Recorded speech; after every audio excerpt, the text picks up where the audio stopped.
Hi, my name is Ivan Harjehausen.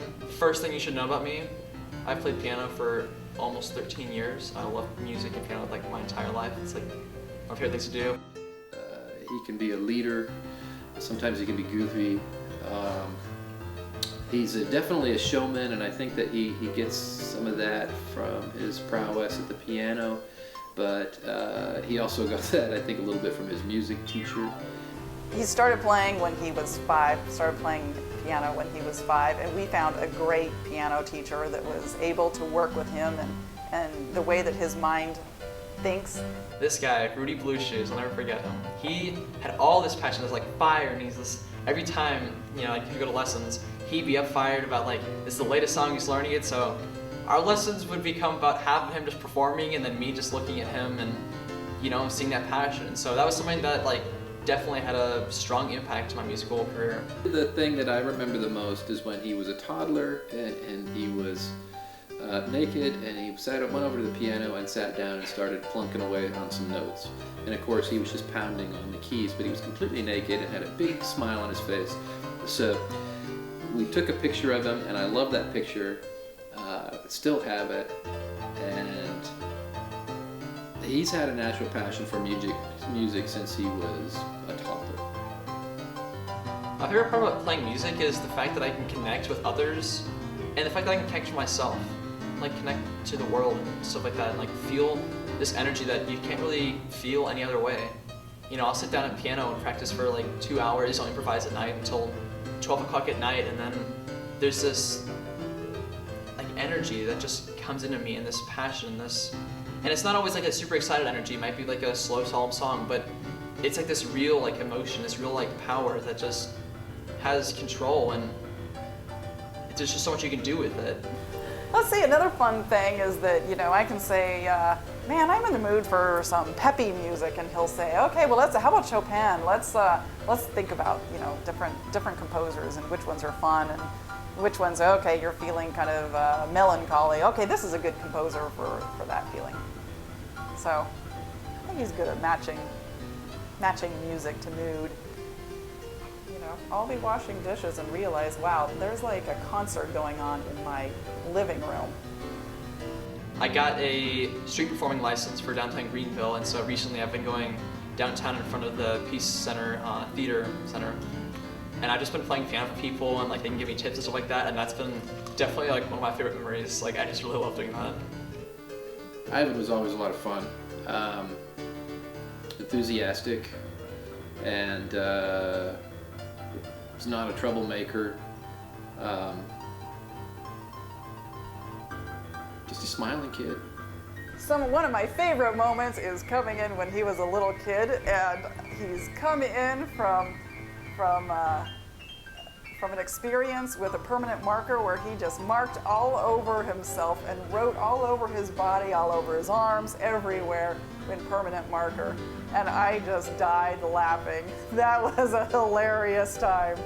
Ivan is probably one of the most brilliant young men I have taught in a very long time.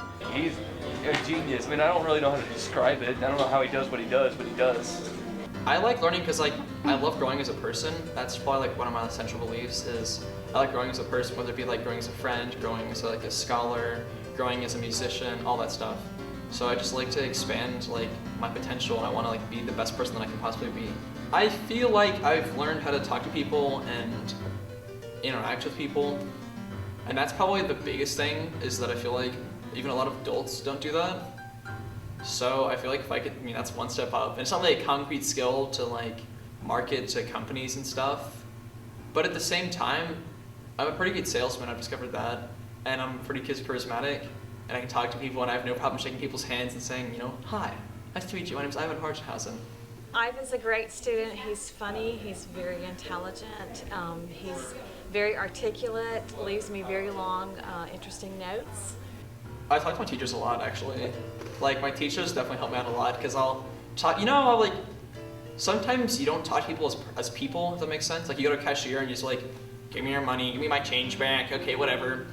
But I found that if you talk to people like they're real and they actually have feelings and stuff, you get a lot better of a response. Whether you go to the cashier and you're like, genuinely like, hi, you having a nice day? then they'll have a good response. And so I do the same thing with my teachers, and I'll send them like, you know, funny emails and stuff like that. And instead of thinking I'm known for sending like funny emails to people, my teacher will like direct it to like the rest of the staff of the high school, so now they know me that way as well. This is one from August 24th, just as school started. The time has come to be socially enslaved by students with their accursed smiles and good intentions to a life of toil, writing countless letters of recommendation. Fortunately for you, one of the first, I do hope the first, students to request a letter is your own favorite Ivan Harjehausen. I am a terrible public speaker. I hate public speaking.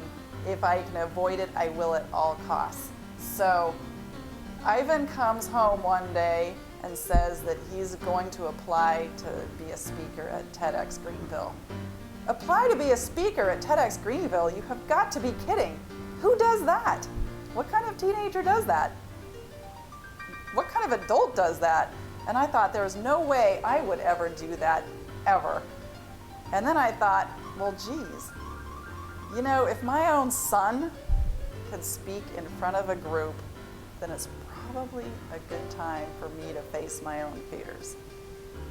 So I thought about that a little bit more, and I thought, you know, this is something I can do. I have control over this speaker.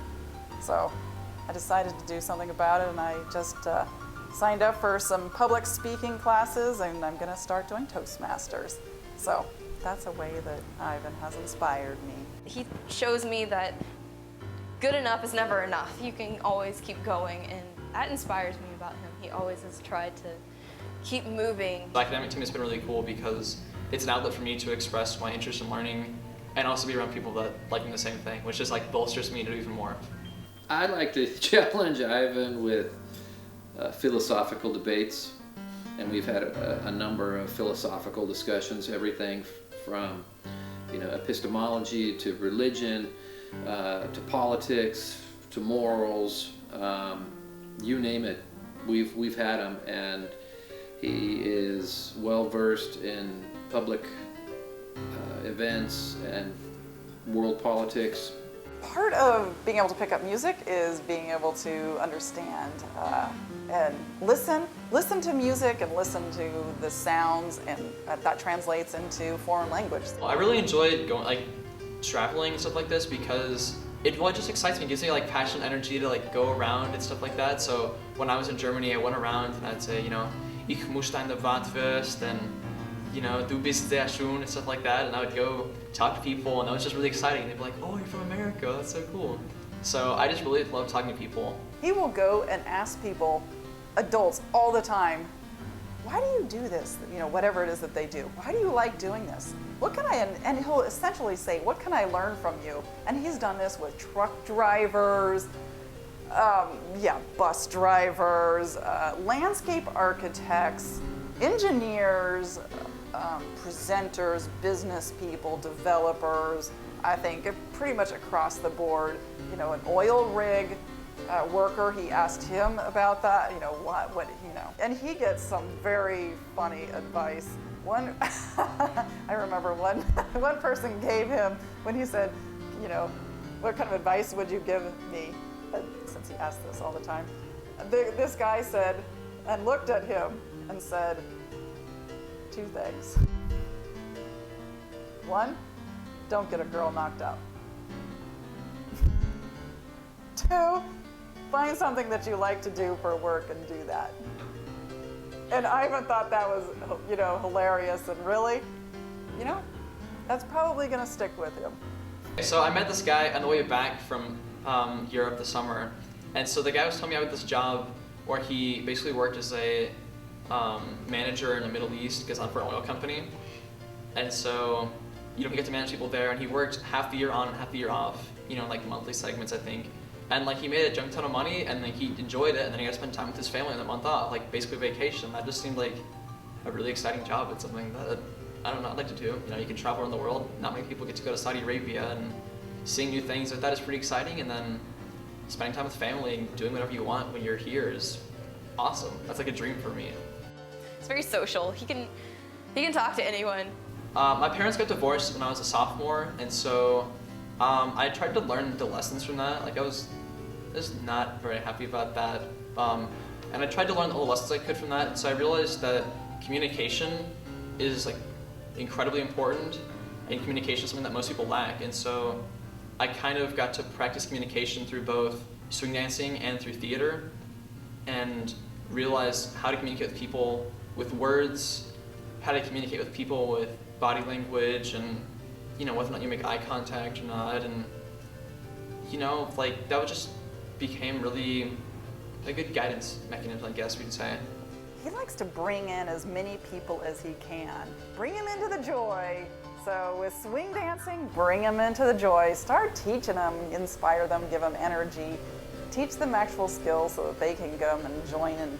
And then hopefully, once he's out of high school and on to his next thing, he'll have left a legacy of other people that like swing dancing. Swing dancing was definitely one of the things that like helped me grow as a person, sort of, and then I just have a lot of fun with it. Like, it's because I'd go to the swing dance place, and then, at first, I remember the first time I went there, I was super nervous. I went there, basically I got dropped off, I knew like nobody there, so then that forced me to go and talk to people and be like, hello, do you want to dance with me? And then I gave them a smile, and then people would always say yes, so, that always helped out. And then I actually got good at dancing. And then it became really fun because then people would want to dance with me. Like, I didn't have to ask them, they'd come to me. So then I'd be like, ooh, check me out. Then I started swing dancing at the school, and we did it for a play production, and I became the teacher for that, and everybody knows me for being a really good swing dancer now. I started becoming interested in theater. Well, actually, funny story, I wasn't interested in theater at all. And then one day, the theater teacher pulls me out of chemistry class, tucks me in the hallway, and she says, I think you should try for the play. And because I'm a yes person, I was just like, sure, I'll do it. So this fall we did a play called Antigone Now, which is a modern version of Antigone. So we did this with a minimalist set. So I played Creon, the semi-evil uncle. It was a really challenging role because Creon, he's sort of supposed to be the antagonist, but he's a very round and dynamic character where he cares about making the city in like a better place and trying to make the world better, except he doesn't do this quite right, and so that's why things go wrong. He over-respects the law and so sentences his niece to death, which is a really tough thing, and so showing that struggle in character is a really hard thing to do, and so making that character real and live was really difficult, but it definitely makes you realize like how we all, like what makes each of us human, and it's like, what are our desires, what are our needs and wants, and what do we hope to achieve. Sports for teams, I did cross country, wrestling, and soccer, and so definitely the biggest for me is soccer because I did that for the most time. I started playing soccer in 8th grade, like seriously, and then played with the team pretty much ever since, and so until this very past year. He had to make a choice in his junior year about to continue doing varsity soccer or should he go on and do something different. So it was a big decision time about, does he continue doing varsity soccer? He's in his junior year. He's done it for, multiple years. Should he continue with soccer? And then he decided, he'd really like to do something else. And there was numerous parents who said, are you crazy? You're going to quit soccer? What are you going to do instead? And he had already wanted to do both wrestling and theater. And so he really had to stand up to the parents, the other teammates, and say, this is more important to me. And even though it looks like from the outside that I should continue playing varsity soccer, I'm a great soccer player, I like it, but my direction is somewhere different. And even though everybody else says, keep going with what you've been doing, you're already good, try something new. So he wanted to do something different. I'll tell you one thing that surprised me was his independence when he started going to like these summer camps. Some kids will go to summer camps and they're away from home for 5 days and they start to get homesick.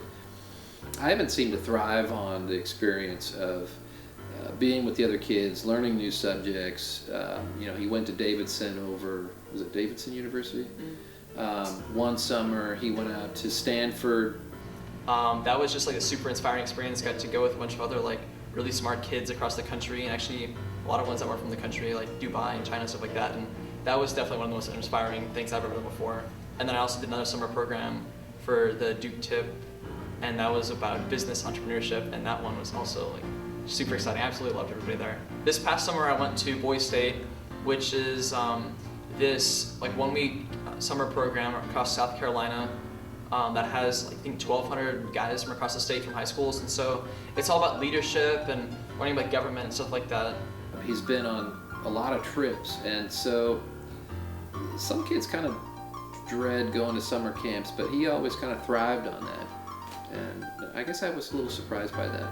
Another one of the things that really influenced me as a person is that I went to the Governor's School for Arts and Humanities for 2 summer camps, like different years.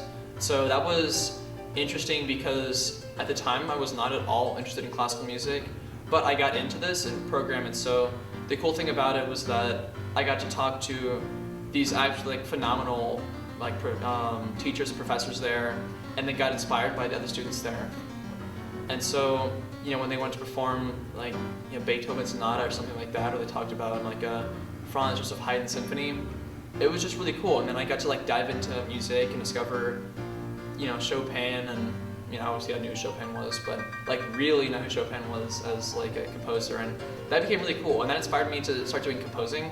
His composing, I think, is beyond many piano students his age. Many people are very gifted classical musicians or can sight read, but I haven't seen many that can create on the fly, nor have composed and actually taken the time to sit down and write out their work. It's like 5 to 10 minutes long. It's amazing.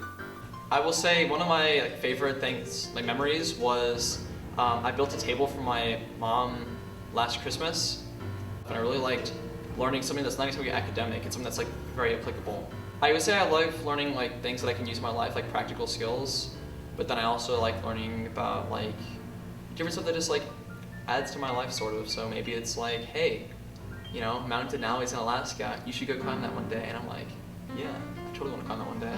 He's like 17 and out and about. I don't see him as much, and you know, he does volunteer. He likes to go to the school football games. He likes to get together with friends. He's involved in theater. He's played soccer. He has been on an academic team. He likes to learn Spanish. He's very funny in Spanish. I'm the president of Interact Club, so I got to go to the other stand. Okay, this is actually one of my favorite memories. So we went around the field to like the away side, and these were a different school, and I happened to be wearing this shirt that said Palmetto Pride, which was the name of their high school. So I was trying to sell these stickers for Polio Plus for $1 a piece. So I'd go up in the car and be like, $1 vaccinates 2 children, come on, let's raise this money, Palmetto. And so I went across their entire stands, which had probably 600 people, and I got about 3 sales, and they were just, all they cared about was the football game. So then I started to get a lot more hype, a lot more excited, and then I met eye contact with people. And then I kind of sort of guilted them into doing it, but also sort of used my passion. So then I went up to people and I was like, hi sir, nice to meet you. I was just wondering if you'd like to do this, and I started right in the eyes, and like that eye contact kind of helped out, and then I got, you know, this huge smile on my face because it started to be kind of fun after a while. And then my favorite part though was I got right in the middle of their student section, and I'm wearing my Palmetto Pride shirt, and I don't even go to Palmetto High School. And I'm like, let's go Palmetto, baby! We're gonna win this game! Palmetto's where it's at! And then all the Palmettos were like, woo! Woo! And then I was like, we are gonna win. We're gonna win it hard. We're gonna win it good. And then I went back to the other side, and I was like, you know, Pattersville, we're gonna win this game, and we're gonna win it better than Palmetto! So Ivan and Aaron have been best brothers since birth. You know, as soon as Aaron was born, they've been sharing a bedroom. They shared a bedroom for many, many years. They're sharing a bedroom now. I sleep in a bunk bed with him every night. And this is my dad's house, like every week. So half a week I sleep in like the same room as him, and I can literally go up and like go like that, and I can just be like, hi Aaron, how's it going? And I'm like, get off me. But he secretly loves me, he just won't admit it. And they're truly best brothers. So they will always be best brothers. There's not a lot of conflict between them. Funny, a teacher asked me today, like, hi, what's your brother? And like, my first response was like, Aaron, I love Aaron. Like, and then she was just like, well, yeah, he's your brother. But I'm like, no, I love Aaron. Like, I would do anything for my brother. My brother is like my number one. Like, I would run a marathon for my brother. I'll say that. Like truly, I would do anything for my brother. He's like my heart and soul.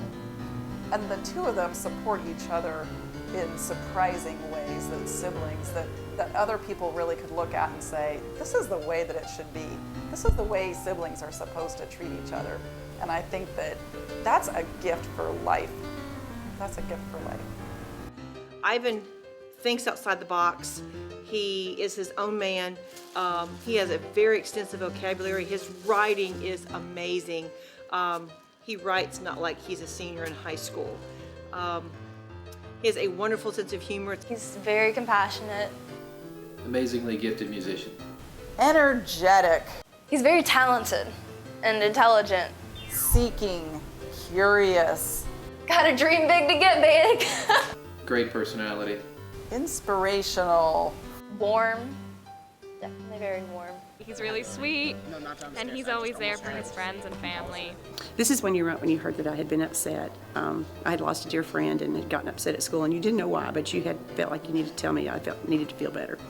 I hope you're doing all right. I know you aren't at school, so I hope you can relax and tune out from school and work for a time. I heard something happened, and I just wanted to let you know that I wish you the best. Hang in there. You've been a great teacher and supporter of me for all of the time I've known you. You make a difference in the world. Thank you for the letter of recommendation to USC. Unfortunately, I'll be back in a couple of weeks. Maybe we can use the same letter. But just thank you so much. Thank you for making a difference. You're amazing, Ivan Harjehausen. I don't know, he's changed me a lot for the better, and I can't honestly express to him enough how much I appreciate that. I couldn't be prouder of Ivan. I mean, couldn't be prouder of Ivan. He's an amazing son. He's my best friend, and I don't know. I couldn't ask for someone better in my life.